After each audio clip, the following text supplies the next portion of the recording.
Hello friends, welcome to study मिनटों में। Hello dear students, so welcome back to our channel study मिनटों में। आज हम कंटिन्यू कर रहे हैं हमारा part 2 the fall of Troy story का। इससे पहले की वीडियो में हमने पार्ट 1 कवर किया, जिसमें हमने देखा कि कैसे ट्रॉय कैसा शहर था और ट्रॉय की जंग क्यों शुरू हुई और कौन से देश के साथ ट्रॉय की जंग चल रही थी, उसमें कौन कौन से हीरोज़ थे जो मारे गए थे और उस जंग का कारण क्या था। ये सारी चीज़ें हमने पार्ट 1 में देखी हैं। तो अगर आपने पार्ट 1 नहीं देखा है तो पहले आप उसे देखिए, तभी जाकर आपको पार्ट 2 समझ में आएगा। तो चलिए आज हम पार्ट 2 को स्टार्ट करते हैं। हमने पार्ट 1 का एंडिंग ये देखा था कि दोनों जो देश है वो थक चुके थे। जो ग्रीस है, यानी जो ग्रीस के रहने वाले ग्रीक्स लोग थे, वो भी थक चुके थे जंग कर करके, और जो ट्रोजन्स थे वो भी थक चुके थे, लेकिन फिर भी जंग नहीं रुक रही थी। अब देखते हैं आगे क्या होता है। At last Troy was taken, आखिरकार ट्रॉय को हरा दिया गया। कैसे?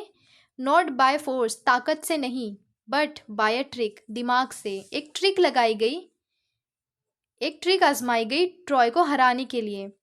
It was the cunning Odysseus who thought of a plan to obtain the victory.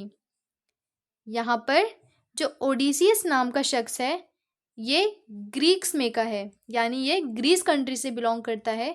इसने एक ट्रिक लगाई कि हम किस तरीके से ट्रोजन्स को हरा सकते हैं। तो अब देखते हैं क्या ट्रिक थी।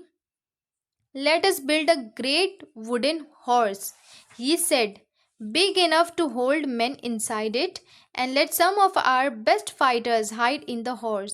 देखिए, ओडिसियस जो शख्स था, उसकी ट्रिक ये थी, जब लोग हार ही नहीं रहे थे, जब ट्रोजन्स हार ही नहीं रहे थे, तब ओडिसियस ने ये ट्रिक बताई कि अब हम क्या करेंगे, एक बहुत बड़ा लकड़ी का घोड़ा तैयार करेंगे, इतना बड़ा कि उसके अंदर बहुत सारे लोग बैठ सकें, जैसे कि हमारे बहुत सारे बहादुर योद्धा, और हम सब उसके अंदर बैठेंगे। Then let us burn our tents and pretend to sail away in our ships. और हम क्या करेंगे, हमारे बाहर जो ट्रॉय सिटी है उसके बाहर उनके जितने भी जहाज़ है, जितने भी तंबू है, किनके? ग्रीक्स के ही, खुद के ही। वो कह रहे हैं कि हम खुद के ही तंबू को, खुद के ही जहाज़ों को जला देंगे और ऐसा दिखाएंगे ट्रोजन्स को कि जैसे कि हमने हार मान ली है और अब हम लड़ाई करने वाले नहीं हैं। But instead of sailing away we will return in the night. वो कह रहे हैं कि हम अपने कुछ जहाज़ों को वहाँ से हटा लेंगे, ट्रॉय सिटी के पास से हटा लेंगे, लेकिन ज़्यादा दूर नहीं लेके जाएंगे। जैसे ही ट्रॉय को लगेगा कि क्या ग्रीक्स ने हार मान ली है, वैसे ही हम अपनी जहाज़ों को वापस ट्रॉय शहर की तरफ लेकर आएंगे। When the Trojans are asleep we will attack the city and burn and kill. और जब ट्रोजन्स अपना दरवाज़ा खोल देंगे, क्योंकि उनको लगेगा कि ग्रीक्स तो जा चुके हैं, अब तो कोई जंग होने वाली नहीं है, तो वो लोग अपने शहर का दरवाज़ा खोल देंगे। लेकिन जब पूरे ट्रोजन सो जाएंगे, तब हम हमारे जहाज़ों को लेकर वापस ट्रॉय सिटी की तरफ जाएंगे और वहाँ पर हमला कर देंगे। तो ये चाल किसकी थी स्टूडेंट्स? ओडिसियस की। अब देखते हैं क्या होता है। The Greek leaders decided to follow the advice of the wise Odysseus. तो जो ग्रीक के जो लीडर्स थे, उन्होंने ओडिसियस की एडवाइस को मान लिया और उस पर अमल करने लगे। So a great horse of wood was made by a skilful engineer. तो ओडिसियस की बात मानकर एक बहुत बड़ा लकड़ी का घोड़ा तैयार किया गया, एक स्किलफुल इंजीनियर के द्वारा। And the greatest heroes Menelaus, Odysseus himself and other entered it. और उस घोड़े में जैसे कि बात हुई थी कि उस घोड़े के अंदर हम बड़े बड़े योद्धा बैठेंगे, तो उसमें कौन कौन बैठा? मेनेलॉस। स्टूडेंट्स, मेनेलॉस कौन है? ये मेनेलॉस ग्रीक के राजा है, जिनकी वाइफ थी हेलेन, और इन्हीं की वजह से जंग स्टार्ट हुई थी। तो मेनेलॉस गए उस घोड़े में और ओडिसियस खुद गए और बहुत सारे लोग उसके अंदर जाकर बैठे थे।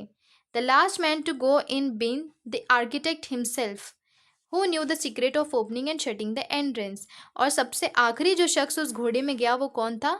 वो वही शख्स था जिसने उस घोड़े को बनाया था, उस घोड़े का आर्किटेक्ट। और वो अंदर इसलिए गया क्योंकि वही राज जानता था कि घोड़े को किस तरीके से खोलना है और किस तरीके से बंद करना है। That evening the Greeks burned their tents and sailed away in their ships. उस रात ग्रीक्स ने क्या किया, जो बड़े बड़े ग्रीक्स के योद्धा थे वो तो जाकर एक बड़े से लकड़ी के घोड़े में बैठ गए, और उनकी चाल ये थी कि जो हमारे सिपाही है वो जाएंगे और हमारे खुद के ही तंबुओं को जला देंगे, और जो हमारे जहाज़ है उनको ट्रॉय सिटी से दूर लेकर जाएंगे, और इस तरीके से दिखाएंगे कि जैसे हमने हार मान ली है, अब हम आगे नहीं लड़ाई करने वाले। But they did not go very far. लेकिन जो सिपाही है उन्होंने जहाज़ों को ज़्यादा दूर नहीं लेके गया। Only one man was left behind to persuade the Trojans to drag the horse into their city. अब उन्होंने क्या किया, जो ग्रीक्स थे उन्होंने क्या किया, सिर्फ एक शख्स को बाहर छोड़ दिया। जहाँ पर घोड़ा था उस घोड़े के बाहर बस एक शख्स को छोड़ दिया, ताकि जब ट्रोजन्स आए उस घोड़े को देखने, तब वो जो शख्स है वो उनको बता सके। तो चलिए देखते हैं। Next day the Trojans woke up. अब अगले दिन सुबह हुई और ट्रोजन्स उठ गए, expecting to go out and fight as they had done for the past 10 years। अब वो यही उम्मीद से अपने अपने घरों से बाहर आए, अपने अपने गेट्स खोले कि 10 साल जिस तरीके से लड़ाई हुई है आज भी हमें लड़ाई ही करना है, और यही उम्मीद से वो बाहर आए। What delight and surprise they felt at the sight they saw on the sea shore outside the walls. लेकिन ये क्या, जैसे ही वो बाहर आए वो तो एकदम सरप्राइज हो गए और बहुत खुश हो गए ये देखकर कि यहाँ पर तो कोई भी ग्रीक नहीं है, और यहाँ पर तो किसी का भी जहाज़ नहीं है, और उनके तंबू भी जल चुके हैं। It seemed that the long siege was over at last. और वो ऐसा सोचने लगे कि जो इतने सालों की जंग है वो आखिरकार ख़त्म हो गई। The tents had been burn. जो तंबू थे वो जला दिए गए। The shore was deserted. और जो समुद्र का किनारा था जहाँ पर लड़ाई होती थी वो भी वीरान हो गया था, वहाँ पर भी कोई सिपाही नहीं था। The Greek ships had all gone. और जितनी भी ग्रीक की शिप्स थी, जितनी भी जहाज़ थे वो भी जा चुके थे, ऐसा ट्रोजन्स समझने लगे। It's peace at last they cried and opened wide their gates and came out in large numbers on the plain. अब क्या हुआ, ये देखते ही वो सब कहने लगे इट्स पीस एट लास्ट, यानी आखिरकार सुकून मिल गया। ये सब देखकर वो लोग रोने लगे और जल्दी जल्दी अपनी जो उनकी स्ट्रॉन्ग वॉल थी उसके गेट्स को खोलने लगे, और पूरे ट्रोजन्स बाहर आ गए। Glad to be free again to go where they pleased. और वो ऐसा सोचने लगे कि हम एक बार फिर से आज़ाद है, अब हम जहाँ चाहे वहाँ जा सकते हैं। Then they saw on the sands the huge wooden horse. जब वो खुशी से सब लोग अपने गेट्स खोलकर बाहर आने लगे, तभी उनकी नज़र उस बड़े से लकड़ी के घोड़े पर पड़ी। They gathered round it in astonishment. और वो आश्चर्य से उस घोड़े की तरफ देखने लगे, और सब पूरे जो ट्रोजन्स थे वो उस घोड़े के इर्द गिर्द जमा हो गए। For it was indeed a wonderful piece of work. और वो ये देखने लगे कि ये कितना खूबसूरत डिज़ाइन किया गया है, कितनी खूबसूरत कारीगरी है इसमें, कि ये घोड़ा इतना खूबसूरत बनाया गया है।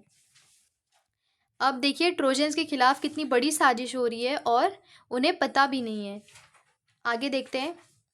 As they were wondering how the horse had been built and why it had been left behind, they found a Greek with his hands tied together lying under it. अब देखिए, जैसे ही ट्रोजन्स अब देखिए जैसे ही ट्रोजन्स उस घोड़े को देख रहे थे, तभी उनकी नज़र किस पे पड़ी, उस शख्स पर। कौन सा शख्स, जिसको ग्रीक लोगों ने बाहर छोड़ा था जानबूझ करके, कि जब ट्रोजन्स हमारे घोड़े की तरफ आए तब घोड़ा क्यों रखा गया है, ये सब कहानी उनको बताने के लिए कोई एक होना चाहिए। इसीलिए ग्रीक्स ने खुद का ही एक आदमी वहाँ पर रखा था। अब जैसे ही ट्रोजन्स आए उस घोड़े को देखा उन्होंने, तो उनकी नज़र उस शख्स पर भी गई, और उस शख्स के जो हाथ थे वो बंधे गए थे। देखिए अब क्या होता है। When the Trojans dragged him out, the man pretended to be very frightened of them. अब जो ट्रोजन्स थे जैसे ही उन्होंने उस शख्स को बाहर निकाला, तो वो आदमी, वो जो शख्स था, वो ऐसा दिखाने लगा कि वो ट्रोजन से बहुत डरा हुआ है। When he was commanded to tell them why the Greeks had gone and why they had left this horse behind. और जब ट्रोजन्स ने वो शख्स से पूछा कि यहाँ से ग्रीक्स क्यों चले गए, इतनी आसानी से वो हार कैसे मान गए और जंग छोड़कर क्यों चले गए, और इस इतने बड़े लकड़ी के घोड़े को यहाँ पर क्यों छोड़ा उन्होंने, ये सब पूछने लगे। तब देखिए वो आदमी ने क्या कहा, he pretended to tremble very much and refuse to speak. तब वो आदमी ऐसा जाहिर करने लगा कि वो बहुत डरा हुआ है और वो बात करने से इनकार करने लगा। When at last they threatened to kill him, he spoke and told them this false tale. अब ट्रोजन्स ने बहुत कहा कि वजह बताओ कि तुम यहाँ पर कैसे हो और ये इतना बड़ा घोड़ा यहाँ पर क्यों है और ग्रीक्स क्यों चले गए, ये सारे सवालात के वो जवाब मांगने लगे। लेकिन वो शख्स जो था वो जवाब देने से इनकार करने लगा और ऐसा दिखाने लगा कि वो बहुत डरा हुआ है। लेकिन ट्रोजन्स ने आखिर में उसको मार देने की धमकी दी और उससे उगलवाया। तो जब उसे मजबूर किया गया तब उसने ये झूठी कहानी सुनाना शुरू की। The Greeks are tired of long war and have sailed away in their ships, he said. उसने कहा कि जो ग्रीक्स है वो इतने सालों की जो इतनी लंबी जंग थी उससे बहुत थक चुके थे, इसीलिए वो अपने जहाज़ वापस लेके चले गए। But they are afraid of the long voyage home too, लेकिन वो इतने लंबे सफ़र से भी घबरा गए थे।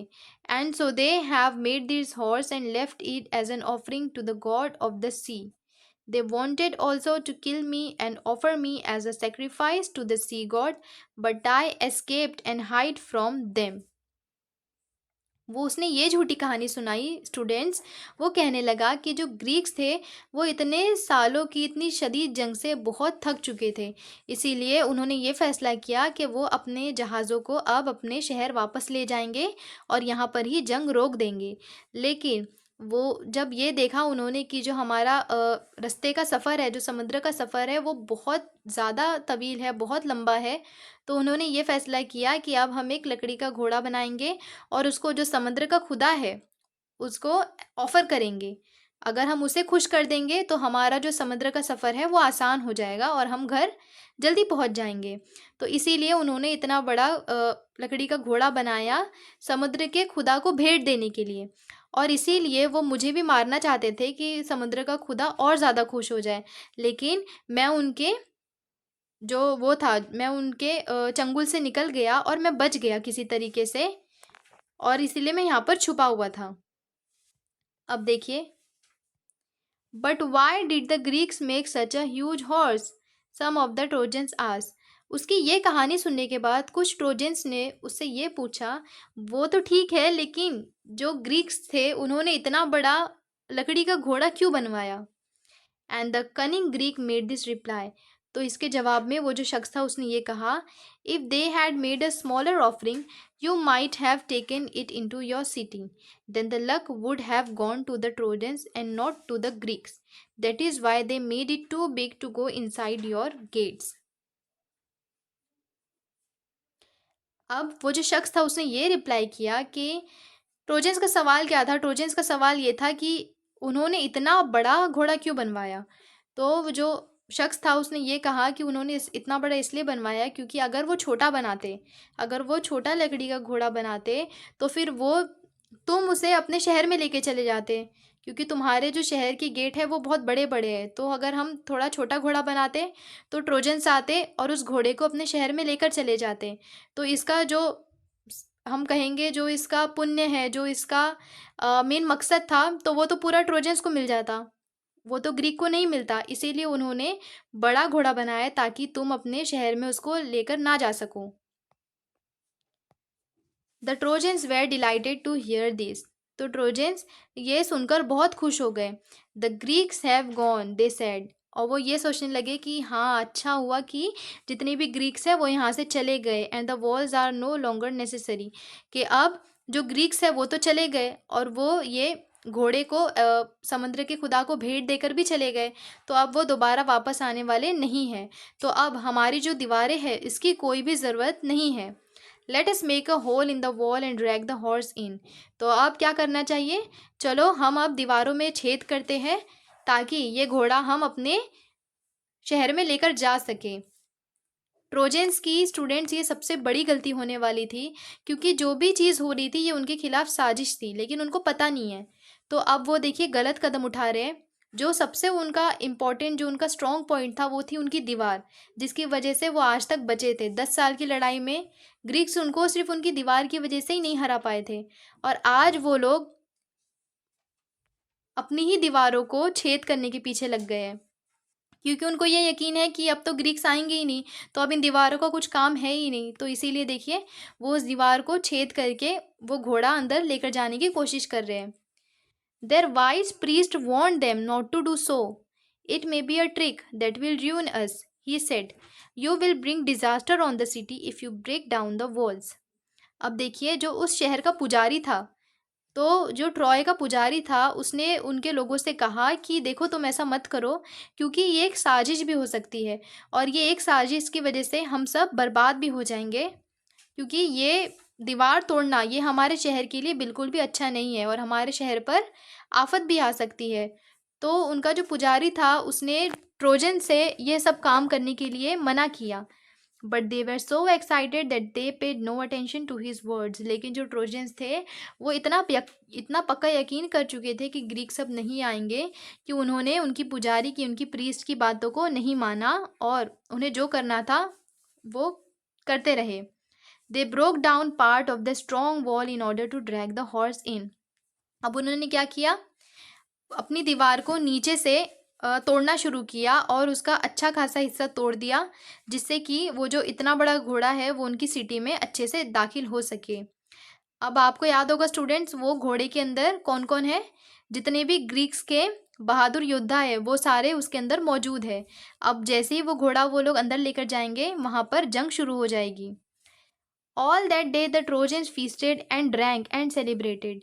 और उस दिन सारे ट्रोजन्स ने क्या किया, खूब जश्न मनाया, दावतें की, बहुत ज़्यादा पार्टीज़ की। क्यों? क्योंकि ग्रीक्स चले गए थे और जंग ख़त्म हो गई थी। ट्रोजन्स एकदम भूल चुके थे हर चीज़ को। After all that celebrations they went to sleep and slept soundly. और पूरी उनकी दावतें, उनकी पार्टी, वो सब ख़त्म होने के बाद, उनका पूरा सेलिब्रेशन ख़त्म होने के बाद वो एक गहरी नींद में सोने चले गए। But that day of rejoicing was soon followed by a night of terror and death. लेकिन जो उनकी खुशी की रात थी, जो उनका खुशी का दिन था, वो जल्दी ही एक अंधेरी रात में तब्दील होने वाली थी। The Greek ships had not sailed far. क्योंकि जो जहाज थे किसके, ग्रीक लोगों के, वो ज़्यादा दूर नहीं गए थे। As soon as they were hidden by an island they had lowered their sails and dropped anchor and waited for the night. जैसे ही वो थोड़े उनके जहाज़ दूर गए थे, उन्होंने एक एंकर से, यानी एक हुक होता है जहाज़ को अटकाने के लिए, उन्होंने वो आइलैंड पर डाल दिया था, और अपने जहाज़ों को ट्रॉय शहर के करीब में ही रोक लिया था। और वो इंतज़ार में थे कि कब वो रात आएगी जब ट्रोजेंस उस घोड़े को अंदर ले जाएंगे अपनी दीवार में छेद करके, और हम उन पर हमला कर देंगे। In the darkness the fleet sailed back and the leading ship which was Agamemnon's bore a red light high on its mast. The Greek who was watching for the return of the fleet crept to the wooden horse and gave the signal. अब क्या हुआ, यहाँ पर जो हमारी ships थी, जो Greek की शिप्स थी, वो जो रात का अंधेरा था उसके अंदर वापस जो ट्रॉय शहर है उसकी तरफ लौटने लगी। And the leading ship which was Agamemnon's bore a red light high on its mast. और जो एक सबसे बड़ा जहाज़ था, जो बाकी छोटे छोटे जहाज़ों को लीड कर रहा था, उसके ऊपर एक रेड लाइट थी, जो कि ये सिग्नल दे रही थी कि हाँ, हमें अब जाना चाहिए। एक रेड लाइट जल रही थी। The Greek who was watching for the return of the fleet, यानी जो घोड़े के अंदर जो शख्स बैठ के इंतज़ार कर रहा था कि कब सिग्नल आए और अब हम कब इस घोड़े से बाहर निकले, तो उसने देखा कि जो जहाज़ है वो वापस लौट रहे हैं और उन पर सिग्नल भी बज रहा है। Crept to the wooden horse and gave the signal. और फिर वो लकड़ी के घोड़े के करीब आया और वहाँ पर सिग्नल दिया कि चलो अब चलना है। The side of the horse opened. घोड़े के दरवाजे खुल गए। The Greeks climbed out and open the gates. और जितने भी ग्रीक्स थे जो उस घोड़े के अंदर छुपे हुए थे, वो सारे के सारे बाहर आए और उन्होंने गेट्स पर चढ़कर गेट्स को खोल दिया। The whole Greek army entered the sleeping city. और पूरे जितने भी जो ग्रीक के सिपाही थे, और जितने भी ग्रीक के लोग थे वो सारे के सारे एक सोते हुए शहर के अंदर घुस गए। Immediately the Greeks set fire to houses and towers and palaces and began to burn and kill। और जैसे ही वो घुसे उन्होंने पूरे शहर को आग लगाना और हर किसी को मारना काटना ये सारी चीज़ें शुरू कर दी। Troy was filled with the sight of leaping flames and the sound of shouting and the noise of weapons and the cries of weeping women। देखिए, Troy was filled with the sight of leaping flames, यानी उस रात अगर हम Troy को देखते तो वो बिल्कुल ऐसा मालूम होता कि एक बहुत बड़ी बड़ी आग के शोले निकल रहे उस शहर में से। And the sound of shouting, और हर तरफ जो आवाज़ है वो गूंज रही है, चिल्लाने की, पुकारने की, चीखने की आवाज़ें। And the noise of weapons, और हथियारों की आवाज़ आ रही है हर तरफ से। And the cries of weeping women, और जो औरतें हैं उनकी रोने की आवाज़ें आ रही है। The sleeping Trojan sprang out of their beds. ये देखकर ये जैसे ही उन्होंने देखा ट्रोजन्स ने, वो फटाफट अपने बिस्तर से उठे। But they were taken by the surprise, लेकिन वो देख करके हैरान हो गए। Their enemies were right inside their walls and many of the Trojans were killed before they could put on their armour and seize their weapons. तो वो देख के हैरान हो गए कि ये जितने भी ग्रीक्स थे वो तो कहाँ खड़े हैं, उनकी दीवारों के अंदर खड़े हैं वो, कि अब ना तो उनके बीच में कोई दीवार है और ना ही कोई सेफ्टी। तो ये देखकर ट्रोजन्स हैरान हो गए, और कितने ट्रोजन्स तो अपने आर्मर यानी जो उनका कवच होता है, एक वो जो ड्रेस पहनते हैं वो लड़ाई के वक्त जो ड्रेस पहनते हैं उसको आर्मर वगैरह कहते हैं, तो वो सब पहनने से पहले, इससे पहले कि वो अपने हथियार उठाते, ग्रीक्स ने उनको मार दिया। A bright light lit up the night sky as palaces and houses, temples and towers went up in flames। और उस रात एक बहुत ज़्यादा रोशनी निकली ट्रॉय शहर से। कौन सी रोशनी थी वो? क्योंकि टावर्स, टेम्पल्स, हाउसेस, पैलेसेस, हर चीज़ जलाई जा रही थी। तो वो शोले निकल रहे थे ट्रॉय सिटी में से, जो कि इस तरीके से बताया गया है कि वो आसमान तक जा रहे थे। ये इस लाइन का मतलब ये है कि इतना ज़्यादा जला दिया गया था उस शहर को कि बहुत ज़्यादा शोले झुलस रहे थे उस शहर में से कि वो आसमान तक जा रहे थे। The Trojans fought as well as they could. Trojans जितना लड़ सकते थे वो लड़े, but it was all in vain, लेकिन अब उसका कोई फ़ायदा नहीं था। Old king Priam was killed with all his brave sons. जो राजा थे पुराने, वो जिनका नाम प्राइम था, किसके राजा? ट्रॉय सिटी के राजा जो थे जिनका नाम प्राइम था, वो बहुत बहादुर थे, लेकिन वो भी इसमें मारे गए, और उनके जितने बेटे थे वो सब भी इसमें मारे गए। Hector's wife and his old mother and sister were carried off as slaves by the conquerors. Hector, बच्चों आपको याद है हेक्टर, हमने बताया था आपको कि हेक्टर कौन थे? जो ट्रॉय के राजा थे उनके बड़े बेटे हेक्टर, उनकी जो वाइफ थी और जो हेक्टर की माँ, यानी जो राजा की वाइफ रानी, जो ट्रॉय की रानी और हेक्टर की वाइफ और हेक्टर की बहन, इन सबको क्या किया था? जो ग्रीक्स ने बंदी बना लिया था और अपने साथ लेकर चले गए थे। Their fate was in contrast to Helen's when king Menelaus rush through the city looking for her and found her in her palace. अब क्या हुआ? अब तकदीर देखिए क्या कर रही है। जो किंग मेनेलॉस है वो गए, हर जगह जगह वो हेलेन को ढूंढ रहे हैं। उनके पैलेस में जाके पहले उन्होंने देखा वो किंग मेनेलॉस क्या करे, सबसे पहले कि उनके पैलेस में, ताकि वो हेलेन से मिल सके, उनको ढूंढ रहे थे वो। She hung her head in shame and sorrow as she faced her former husband. Her voice was choked with emotion and she could not speak.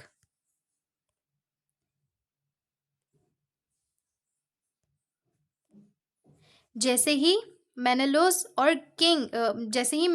और हेलेन का आमना सामना हुआ तो हेलेन का जो सर था वो पूरा शर्म से झुक गया, और जब उसने अपने हस्बैंड से फेस मिलाया तब वो भी उसको मुकाबला नहीं कर पा रही थी, और जो हेलेन की आवाज़ थी वो बिल्कुल चोक्ड हो गई थी, यानी वो सही तरीके से बात भी नहीं कर पा रही थी। But Menelaus forgave her and she went back with him. लेकिन जो उनके हस्बैंड थे मेनेलोस, उन्होंने हेलेन को माफ़ कर दिया। देखिए 10 साल बाद भी उन्होंने हेलेन को माफ़ कर दिया, और उन्होंने अपने साथ हेलेन को वापस ले गए। For it was only Aphrodite who had turned her heart away from her home and her husband and her child। मेनेलोस ने हेलेन को माफ़ कर दिया क्योंकि वो जानते थे कि हेलेन जो अपना घर, अपना बच्चा और मुझे जो छोड़ के गई थी, वो सिर्फ़ एफ्रोडाइट की वज़ह से गई थी। स्टूडेंट्स, यहाँ पर एक नए कैरेक्टर की बात हो रही है जो कि है एफ्रोडाइट। मैं आपको बता दूँ कि एफ्रोडाइट कौन थी? एफ्रोडाइट ही वो शख्स थी जिसने हेलेन को उकसाया था कि वो पेरिस के साथ भाग सके और उनसे शादी कर सके। अब एफ्रोडाइट का इसमें मेन रोल था क्योंकि पेरिस पेरिस ने एक दफ़ा एफ्रोडाइट की मदद की थी। जो पेरिस है, उन्होंने एक दफ़ा एफ्रोडाइट की मदद की थी और वो एक अलग स्टोरी है।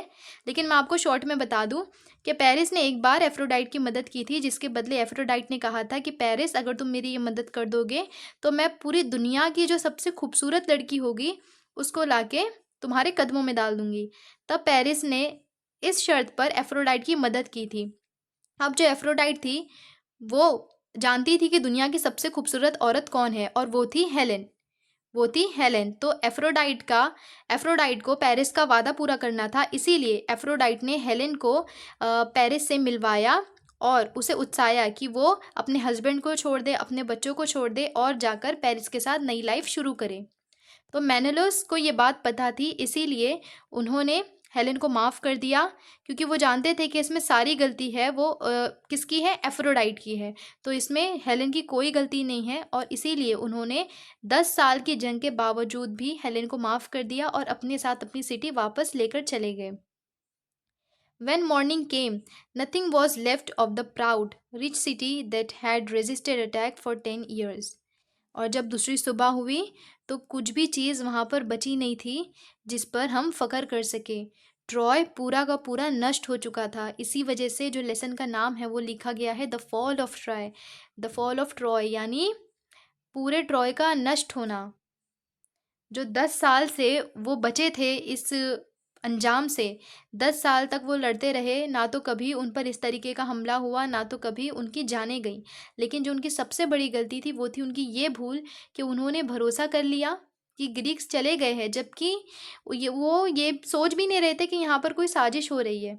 और जबकि उन्होंने इससे भी बड़ी गलती ये की कि उन्होंने अपनी ही दीवारों को, जो उनकी स्ट्रॉन्ग पॉइंट था, उसको बिना स्ट्रॉन्ग पॉइंट समझे उसे वेस्ट कर दिया। उन्होंने उस दीवार की कीमत नहीं जानी कि इसी दीवार की वजह से 10 साल से हम जो जंग लड़ रहे हैं, इसी दीवार की वजह से हम बच रहे हैं बार-बार, क्योंकि अगर ये दीवार ना होती तब तो ग्रीक्स कब का उनको ख़त्म कर चुके होते। तो इस कहानी से हमें बहुत कुछ सीखने मिलता है। स्टूडेंट्स, मैंने आपको पार्ट 1 में बताया था कि मैं आपको बताऊँगी कि एक्लिस कौन थे? उनके बारे में मैं थोड़ा-सा आपको इंट्रोडक्शन दूँगी और क्यों उनका मतलब जो पूरी बॉडी थी वो ऐसी थी कि उन पे वाउंड नहीं होता था, सिर्फ़ वो जो उनकी हील थी वो उस पे वाउंड हो सकता था। तो जो एकिलीज़ है ना, वो एकिलीज़ जो सन थे, जिनके बेटे थे, उनकी जो मदर एकिलीज़ जो सन थे, एकिलीज़ सन थे ये, इनकी जो मदर थी वो थी गॉडेस। इनकी मदर थी वो थी देवी, एक माता थी, ओके? एक गॉडेस थी।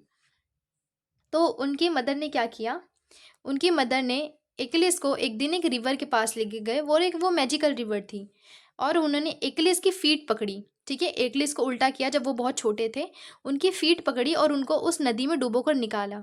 तो ऐसा माना जाता है कि वो उनकी जो मदर उनको जिस नदी पर लेके गई थी, उस नदी का पानी जो बच्चे को लग जाता है, तो वो उस बच्चे का पूरा जो शरीर है वो ऐसा हो जाता है कि जिस पे आप कुछ भी कर लो, आप तलवार चला लो, आप तीर चला लो, ज़ख्म नहीं लगेगा।